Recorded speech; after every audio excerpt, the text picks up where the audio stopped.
my first solo trip outside of North America.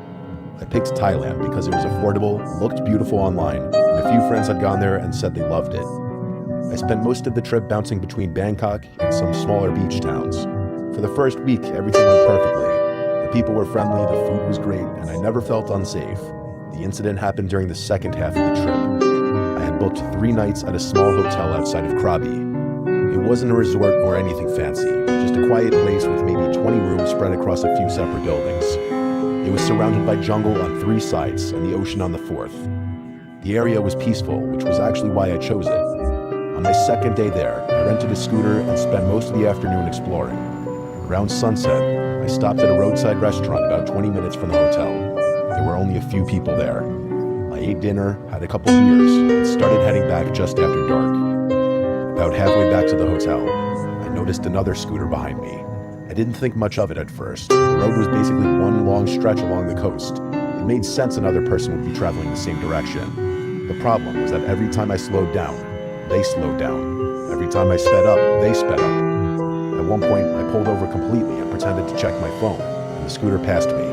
I felt relieved for a second, and about 50 yards ahead, it pulled off the road and stopped.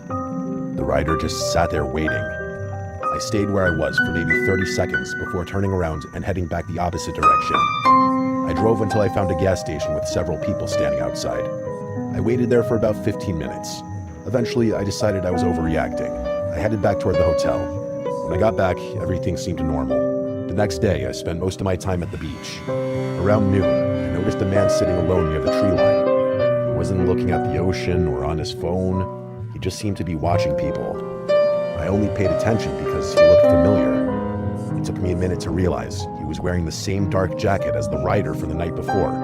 I couldn't be certain because I never got a good look at the rider's face, but I had a bad feeling. I left the beach. As I walked back toward the hotel, I glanced behind me. The man was walking too. He wasn't directly behind me, but just far enough away to look casual. I got back to my room and stayed there for most of the afternoon. That evening, I mentioned it to the guy working the front desk. He listened politely, but didn't seem overly concerned. He told me tourists sometimes become nervous while traveling alone, and that I should call if something happened. I actually felt embarrassed after saying it out loud. The story sounded a little far-fetched. The guy was at the beach, the guy was on the road, that was it. I went to bed feeling stupid. At around 2 a.m., I woke up needing to use the bathroom. The room was dark, except for a little moonlight coming through the curtains. As I sat up, I heard something outside. At first, I thought it was an animal. Then I heard it again. Footsteps. My room was on the ground floor. The footsteps stopped directly outside the window. I sat completely still. Maybe 10 seconds passed, and I heard someone try the door handle, but very gently, like just one slow turn. My heart immediately started pounding. The handle returned to its normal position, and then there was silence. There was one more attempt after a few seconds, this time slightly harder. I grabbed my phone and called the front desk, but nobody answered. I remembered the office closed overnight. The hotel didn't have overnight staff. I was completely alone. The footsteps moved away from the door, and I started telling myself it was another guest who had gotten confused. I don't know why I did it, but I stood up and pulled back a tiny corner of the curtain. There was a man crouched directly beneath the window, looking up. The second he saw movement behind the curtain, he stood up and ran. I locked myself in the bathroom and stayed there until sunrise. The hotel owner arrived around 7 a.m. I told him everything. For the first time since arriving, someone seemed genuinely concerned. He asked me to describe the man. When I finished, he immediately pulled out his phone and showed me a photo. It was the same guy. The owner told me that man wasn't a guest. Apparently local businesses had to report him several times over the previous year. He would follow tourists, sometimes for days. Nobody knew exactly what he wanted because he always disappeared before police arrived. I packed my bags and checked out immediately. The owner helped arrange transportation to another hotel closer to town. I thought that would be the end of it, but about 2 hours later, I stopped at a convenience store during the drive. While I was paying for a bottle of water, I happened to glance out the window. Across the road was a scooter parked beneath a tree. The rider was wearing a dark jacket watching the store.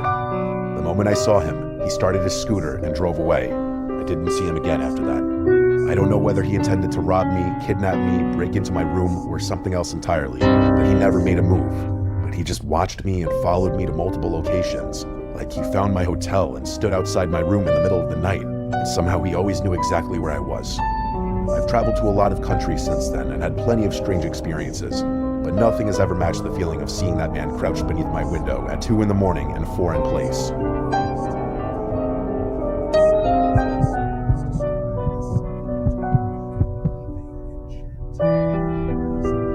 Back when I was 17, my school went on a 5-day trip to Brussels and Belgium. I had several good friends with me, so it was set up to just be a good time exploring the city. Since we followed our school program, the activities we participated in were mostly obligatory. Don't get me wrong, some of them were a lot of fun, and everybody had a great time getting along with everybody. It's just that I've always liked doing things outside of schedules too. Do a few things we were not supposed to do for the thrill of the moment. As you can imagine, days went by quickly. By the end of day 4, everybody went to bed early since our bus ride home was going to be early, and it's a long drive back to Denmark where I come from. We'd have to be up at 5 a.m. I've always been up too late at night, so sleeping early and missing out on the city was boring to me. I talked to a couple of my friends, but they were all going to bed. I sat outside of the room I was sharing with 3 other guys from my school, and I opened up Tinder and started texting some girls I had matched with, succeeding finally to get a hookup appointment a few kilometers away. I went outside with the key belonging to our room and the old building that was only for us boys at the school and some strangers. Adrenaline was pumping, and I thought it was kind of fun just exploring by myself. I followed the GPS location towards the girl's apartment, getting catcalled by old guys at bars for the first time and constantly on the lookout that I wasn't getting followed or anything. She had her own apartment in an area that I would come to see was very poor and sketchy. Big windows were lit up by neon lights from many streets, and male adult workers were posing in them, tapping with long nails and wild cross-dressing. Only a few guys walked past, everybody minding their own business. Being only 17 and alone, those streets freaked me out a lot, but I was also intrigued by having never seen anything like it. Finally arriving at the girl's apartment, I was pretty far away from the hotel that we were staying at. My meeting with the girl was great, we had fun. Nothing suspicious came from the encounter. So after that, I started finding my way back to the hotel through the GPS on my phone. It was September and cold outside, and now that my adventure had finished, I wasn't a fan of walking all this distance in what was now pitch black dirty streets. It started raining. The GPS was leading me a different route than I had come from, and I only wore a light jacket. People on the streets were all men grouped up near tight alleys, and there were no longer any bars or signs of the mid-city I was most familiar with. As I started to feel uneasy, my phone screen went black. I completely lost it. I didn't care about anybody hearing me. I just shouted every curse word and started beating my phone to get it to start again. It was dead. I looked around me to see if there was anything just slightly familiar, but there wasn't. Understanding that I had to take responsibility quickly for the situation I'd put myself in, I walked straight up to the first person who walked past me. I could sense that I was desperate, but also that I wasn't that old, so luckily this was someone who was willing to help. I told them a bit of my story, and asked them about directions to the city center from which I would be able to find my way back to the building. The encounter helped me out. It was a guy around my dad's age. I don't remember much about how he looked, but he seemed friendly. Instead of just following me to the city center, he followed me all the way back to my hotel, even with the heavy rain beating us up. Still on the fence of him being a stranger, I made sure to keep a hand on my pocket with my keys and my phone the whole way. I thanked him finally, relieved that what I thought would be the worst experience of the night was over and done with. I locked myself into the building. They had automatic lock systems, which I thought was pretty safe. You get to lock off both the building and the rooms automatically, right? No chance of anybody following or getting inside unless they're staying there and have the keys, right? I went in and took a quick shower, got ready for the few hours of sleep I had left, and passed out in bed. When I woke up, a flashlight was pointed at my face. I squinted my eyes. A stranger's face was inches away. Maybe it was the shock from the guy being all up on me, but I didn't make a sound. My heart jumped out of my chest as I quickly sat up as far as I could in the bottom bunk I had been sleeping in. I asked in English who he was. All of my body was tensed up, but since my 3 roommates were sleeping and the man was not threatening me with anything, I sensed that it was a somewhat safe situation. He told me that he came from the lobby, that he was helping my friend Samuel with finding something he had lost. Confused and dizzy, I grabbed out for my phone and watch, which were laying right beside me on the bed. The time was around 4 a.m. I did have a friend called Samuel. He was known to be impulsive, so I didn't think much of it. The man backed away from my bedside and started looking inside our closet. I asked him what Samuel had lost. Why was he looking inside the closet of our room, which Samuel hadn't been in at 4 in the morning? I sat up and turned the flashlight from my phone on and pointed it at the man. "His visa," he answered. "He can't find his visa." Another student came into our room. He started talking to the man about the visa. They were both looking for it. Being extremely tired, I assumed they all were. Samuel, him, the man. Even if the whole thing was strange, other guys from my school were out there searching for the visa with the man. My roommates started waking up, asking the same questions I had. I answered them as the man was scanning through our stuff. I kind of made it sound as though I thought it was weird and maybe something was up. After a while though, heavily fatigued, I fell back asleep. The last thing I remember was me staring at the man as he was scanning through the backpack, belonging to the guy across from me. I guess on a trip like this, you never know what's going to happen to you. And by morning, when we were all awake and started talking, we learned the truth of what happened. 3 guys were missing their stuff: visa, laptop, and other personal items. They were gone, and the guy who claimed to come from the lobby, of course, did not. How he got in is a mystery, but apparently, he woke up the guys in the other rooms and made up the whole Samuel's visa is missing story after probably having stolen his visa and reading his name.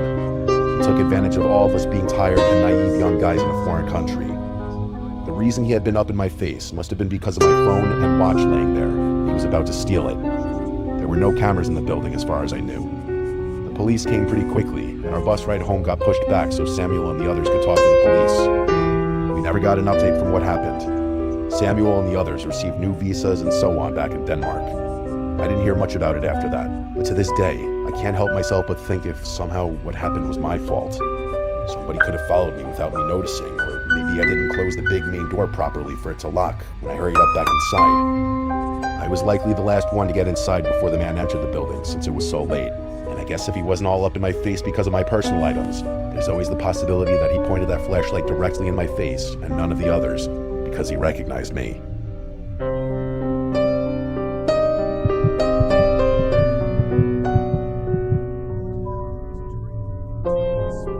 In late summer 2019, my friends and I went on a trip to the far north of Norway, up in the Arctic Circle in an area called Lofoten. It's a very scenic region, great for hiking and outdoor pursuits. We flew into the nearest city to rent a car, but population density is sparse up there and large towns are few and far between. We were booked into an apartment in a small fishing village, which was about a 7-hour drive from the airport we flew into. After a long day of traveling, we wanted to get to our rental as soon as possible. The speed limits were very strict also, which didn't help, and I have to admit, as the named and only driver of the group, I found it a struggle to stick to them at times. There were long stretches of road which stretched miles in front of us with no other traffic in sight. Anyway, it was approaching midnight, and we had broken the back of the journey. We had just passed the main town in the area, and it was now only 40 minutes left to go until we arrived at the place we were staying. Most of the road had been single lanes, but it split into an overtaking lane as we exited the town. I took this opportunity to pass a Golf which was ahead of us. I passed the car thinking nothing of it. I was talking with my friends when, suddenly, I saw him get really close to the back of our car now that we were in front. He would repeatedly come closer and then back off until he switched on a large floodlight on the roof of his car. They had long, dark winters, so I guess they used these lights during those months mainly. It was very bright and distracting. As I mentioned earlier, the Norwegians seemed to take their road safety and speed limits very seriously, and although I thought he may have taken offense to what he thought was reckless driving, I did nothing controversial in overtaking this guy. I did my best to remain calm and composed on the road and obeyed the speed limit as I thought he may back off. I muttered to my friend Jesse, who was in the front seat with me, "Let's see if this guy follows us here." Needless to say, he did, and my patience began to wear thin. I put some distance between us, and strangely, he didn't speed up to catch us. By now, the whole group was nervous, but as he didn't race to catch us, we thought it might be okay. We then hit a red light at a one-lane bridge which led to the village. Pensively looking in the mirror, I saw him wind around the corner when the light went green. I decided it would be sensible not to drive straight to our apartment and unpack our car, as this guy would know where we were staying. So instead, I decided to wind through different random streets in the village and see if he followed. My heart sank as he did, and everyone was panicking. I have to mention, it was now past 1 a.m., and we were in a very remote area. Eventually, we hit a dead end, and I had to do a turn to face him. He tried to block us in, but his car was fairly small, and with a bit of wheel work, I managed to get past him. As I did, I caught a look at the guy. His face was cold and expressionless. His eyes simply stayed locked on us, following us as we raced past him. There were 3 guys in our group, and with numbers on our side, I had thought about getting out and confronting him, but This is an isolated area where guns are legal and used often for hunting and fishing, so for all I knew, he had one waiting for us in his front seat. I mean, this guy already followed us for nearly an hour in the middle of the night. Who knew what he was capable of? My friend decided to call the local police station, which was hard as we didn't know the area or the language. Luckily, we did manage to find a station to contact, and the operator spoke English. They said an officer would take our details at the station, but it was back in the town we had passed, another 40 minutes away. I drove quickly. This time the guy was right behind us the whole way. As we began to see signs for the town and houses on the outskirts, the guy following us slowed right down. I felt a little safer, but this feeling was short-lived, as I saw in my rearview mirror that 2 cars were waiting to join him off the side of the road. One pulled out in front of him and another behind him. There was now a convoy of 3 cars all traveling like a pack. We were following Google Maps to the police station. It was in an industrial harbor area of the town, warehouses and side alleys. The station was right at the end. As we pulled into the parking lot, we saw the convoy split in different directions. They clearly knew we were going to the police. We were shocked, however, to find that there was seemingly no one inside the station. It was pitch black. We got a hold of the operator again, and they said that an officer was just coming. We could see the cars now circling like sharks in the distance. 5 minutes or so went by like this, and then a large male officer emerged on foot from around the back corner of the building. Although fairly aloof at first, he could clearly see the girls in our group crying and visibly shaken, and he offered to escort us out of town. He said he would go and get a van for us to start out. We pulled off and anxiously drove past each side alley and dark warehouse parking bay. I could see the officer was now coming up behind us, when suddenly 2 of the cars pulled out from the sides of us, and the Golf that had started this whole thing drove right past us, shooting me in a motionless stare as he drove by. I pumped the horn several times and slammed on the brakes, hoping the officer would figure out that this was the guy that had been stalking us. A few seconds went by. I was staring in the mirror. Then, to my relief, the officer put the van's lights on and pulled out to block the Golf guy from going any further.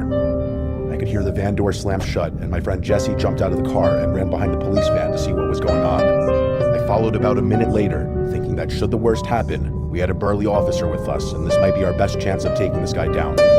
As I came to the back of the van, I saw the cold face of the guy who had been following us. He was an average-looking man who seemed to have a thick Russian or Eastern European accent as he muttered to the officer while opening his car door, still staring at me, by the way. I was shocked that he was starting his car up again, but the officer rightly pointed out that he had technically done nothing wrong. It wasn't a crime to drive on a road in the middle of the night, and there was nothing to pin on him. The officer said he took his details, though, and if he came close to us again, we now had a direct number to ring, and it would be escalated. All the officer could do was fully escort us out of town as promised, but he couldn't drive us all the way back to our village in accommodation. He broke off from us on the outskirts of town. I sighed in both relief and dread as we were now on our own. I kept checking the mirror, and no one was visibly following us. I still wasn't taking any chances, though, and parked away from our apartment. We locked the door behind us and tried to forget about the whole saga. The 2 extra cars were the disturbing part of this. Who were they? Why did he call them? Either way, they sure had something planned, and I'm just glad we were able to navigate our way to the police in a foreign country. The rest of the trip went well.